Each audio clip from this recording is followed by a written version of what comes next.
Деновиве јавното претпријатие Паркови и зеленило спроведува акција за кастрење на гранки на повеќе улици во урбаната заедница Карпош 4.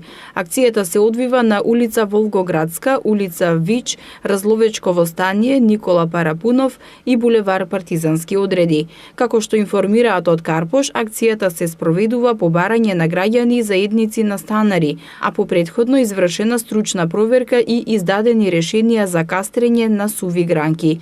Исто така теренските работници ќе ги одстрануваат и паднатите гранки и дрва од невремето кој се случи неодамна. Во насока на уредување на парковите и јавните површини во урбаната заедница Влае 2 кај спортско-рекреативната зона долж кејот на реката Вардар поставен е нов летниковец, чија примарна цел е да овозможи простор за дружење меѓу граѓаните во овој дел на Карпош.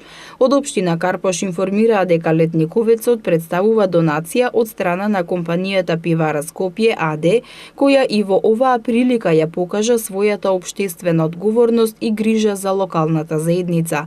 Летниковецот е опремен со изгравирана маса за играње на шах и табла и 3 клупи за седење, а намерата на општина Карпош и Скопска пивара е да се врати малскиот живот и дух на населбите. Од Карпош се надеваа дека граѓаните од Влае правилно ќе го користат летниковецот, ќе се грижат за урбаната опрема и околниот простор.